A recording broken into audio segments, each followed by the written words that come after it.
औज़ुबिल्लाहिमिनश्शैतानिर्रजीम बिस्मिल्लाहिर्रहमानिर्रहीम।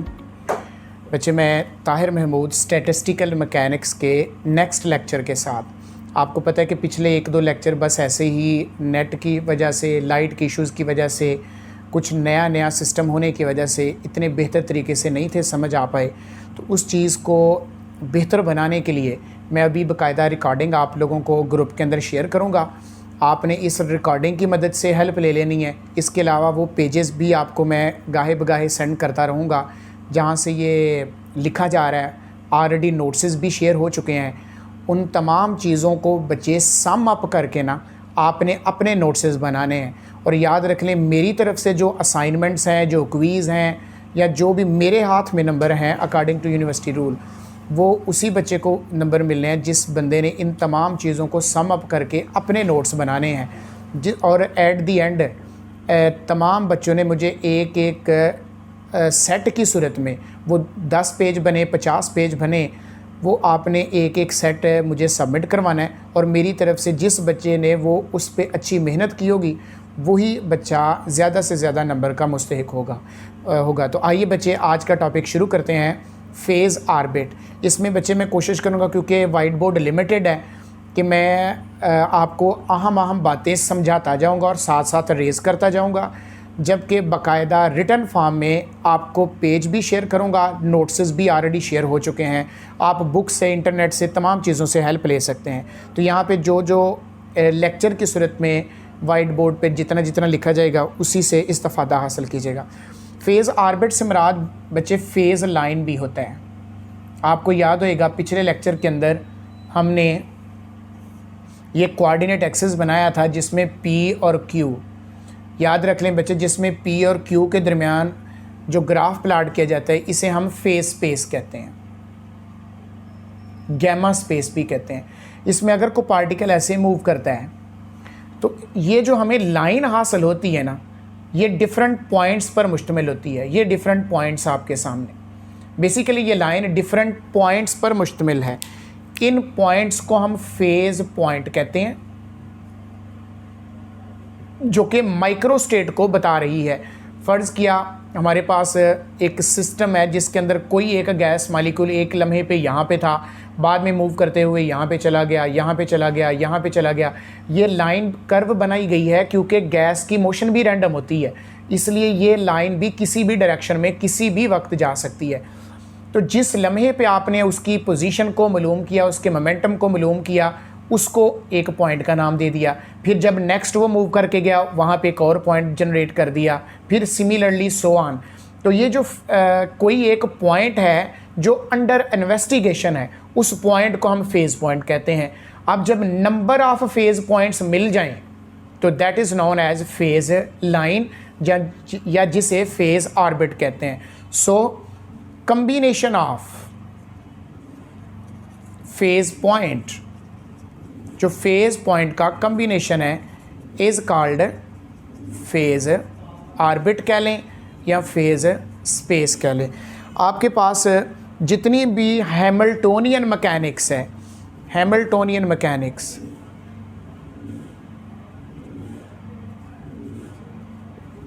ये सारी की सारी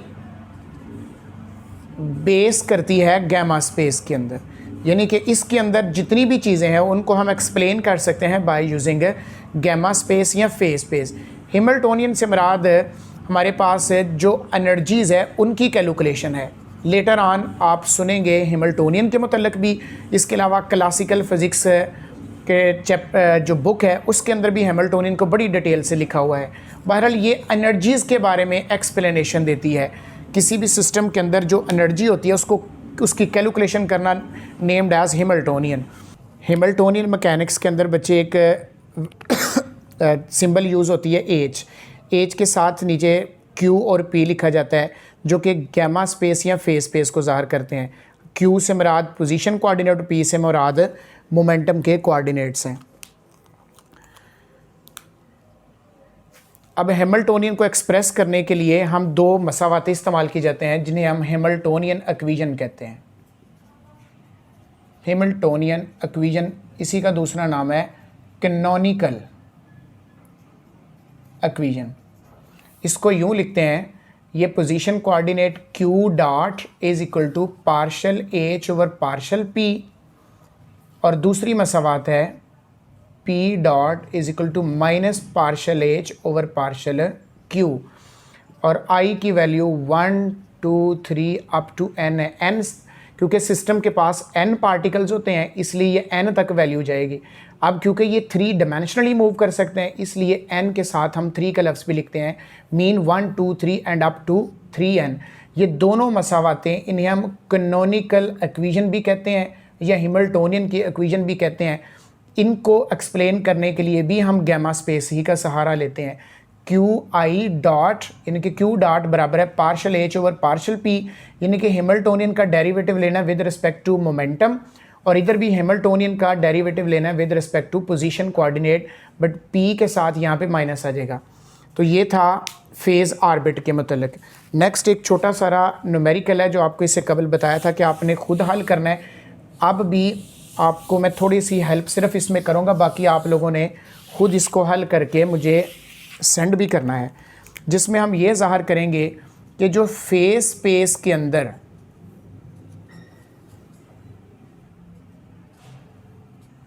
सिंपल हार्मोनिक मोशन है उसका जो ऑर्बिट बनता है वो एलिप्टिकल पाथ होता है, वो जस्ट लाइक एलिप्स होती है। ये नोट्सेस पे भी पूरे का पूरा न्यूमेरिकल हल किया हुआ है। फेज स्पेस के अंदर सिंपल हार्मोनिक मोशन को अगर हम बयान करें तो उसका जो ऑर्बिट बनता है, उसका जो पाथ बनता है वो जस्ट लाइक एलिप्स होता है या उसका पाथ एलिप्टिकल होता है। इसको हम यूँ लिखेंगे, मेरे पास यहाँ पे ये फेज स्पेस है, इधर P और इधर Q। अगर हम इसके अंदर ऑर्बिट बनाएं, ऑर्बिट से मुराद स्पेसिफिक पाथ है, तो उसका ऑर्बिट जस्ट लाइक दिस बनेगा, जस्ट लाइक एलिप्स। ये एलिप्स की शक्ल होती है। अब हमने ये चीज़ साबित करनी है बाय यूजिंग इक्वेशन। आपको पता है एलिप्स की मसावात होती है x square over a square plus y square over b square is equal to 1। यूँ समझ लें हमने इस जैसी मसावात फेज स्पेस के लिए निकालनी है। अगर तो इस तरह की मसावात आ जाए तो इट मीन कि इसका पाथ एलिप्टिकल है, अदरवाइज़ एलिप्टिकल नहीं होगा।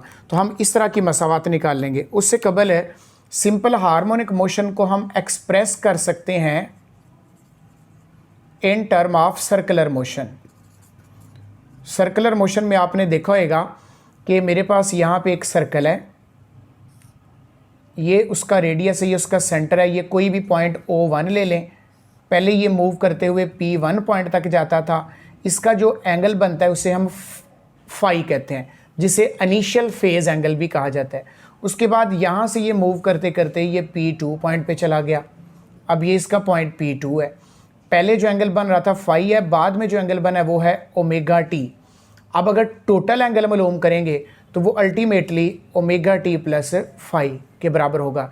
ये टोटल एंगल है, ये हमारे पास रेडियस है। अगर आप इसके कोऑर्डिनेट बनाएं तो इसके कोऑर्डिनेट्स यूँ ड्रा होंगे। तो ये आर के दो कंपोनेंट बन गए, ये आर कॉज वाला होगा और ये आर साइन वाला। लेकिन थीटा की वैल्यू वो लेनी है जो टोटल है। तभी मैंने बताया कि टोटल वैल्यू किसके बराबर है, ओमेगा टी प्लस फाई के।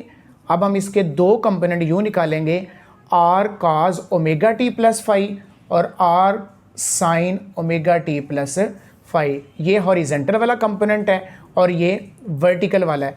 क्योंकि हमने जो कोऑर्डिनेट्स लिए हैं वो जस्ट हॉरिजेंटल वाले लेने हैं, इसलिए हम कंपोनेंट भी हॉरिजेंटल का लेंगे। तो इसी डायग्राम को इस्तेमाल करते हुए हम इसके पोजीशन कोऑर्डिनेट निकालेंगे। आप x बराबर है q के, क्योंकि जनरलाइज्ड कोऑर्डिनेट के लिए हम q की अलामत इस्तेमाल करते हैं। तो उसकी जो वैल्यू हमारे पास निकली है वो है r cos of omega t plus phi. अगर आप इसी से वेलोसिटी की वैल्यू निकालना चाहते हैं तो वेलोसिटी का फार्मूला होता है डिस्प्लेसमेंट ओवर टाइम। आप इसे dq/dt भी लिख सकते हैं। अब डेरिवेटिव लेना ऊपर वाली मसावात का with respect to time, r cos of omega t plus phi. Velocity की वैल्यू निकले। अब इसका डेरिवेटिव लें, r कांस्टेंट है बाहर आ जाएगा। cos का डेरिवेटिव होता है minus sine omega t plus phi आ गया। अब ओमेगा टी का फर्दर डेरिवेटिव लेंगे तो वो ओमेगा आ जाएगा। अब इसको रीसेट करके लिखें तो ये होगा r omega minus r omega sine of omega t plus phi. ये मेरे पास वेलोसिटी आ गई है। अब हमें वेलोसिटी के साथ साथ मोमेंटम चाहिए। मोमेंटम का फार्मूला होता है एम वी। आपने ऊपर वाले वी की वैल्यू जस्ट नीचे दर्ज कर देनी है, तो नीचे वाला फार्मूला यू बन जाएगा m r omega sine of omega t plus phi.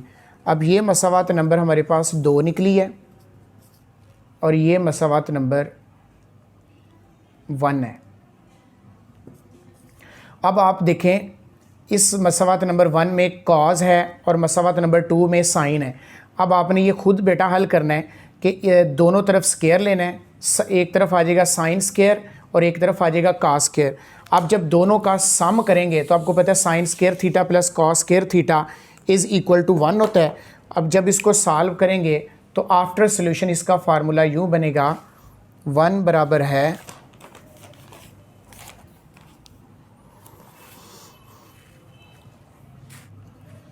Q square over r का square plus p square over r का स्केयर एम का स्केयर ओमेगा स्केयर। तो ये जस्ट लाइक एलिप्स इक्वेशन है, q square over r square plus ये दोनों को जब सम करके हल करेंगे तो उसके बाद ये जवाब आएगा। उसके बाद मज़ीद कुछ कैलकुलेशन करने के बाद वो भी नोट्स पे ऑलरेडी दी हुई है, तो हल करेंगे तो अल्टीमेटली इसका जो जवाब आएगा वो ये होगा q square over 2me over m square omega square plus p square over 2me is equal to 1। तो ये जस्ट लाइक एलिप्स इक्वेशन है, x square over a square plus y square over b square is equal to 1। अगर आप यहाँ से दोनों मसावातों को compare करें तो यहाँ से आप इनकी वैल्यूज़ को भी कंपेयर करते हुए निकाल सकते हैं। सो बस कंक्लूजन ये निकला कि जो सिंपल हार्मोनिक मोशन है उसका जो ऑर्बिट होता है, उसका जो पाथ होता है वो जस्ट लाइक एलिप्स ही होता है। तो ये बेटा न्यूमेरिकल बाज़ का आते हैं स्टैटिस्टिकल मैकेनिक्स के अंदर, इसको आपने खुद हल करके असाइनमेंट का हिस्सा भी बनाना है। तो ये था बेटा आज का लेक्चर। इंशाल्लाह कल दोबारा मुलाकात होगी। अल्लाह हाफिज़।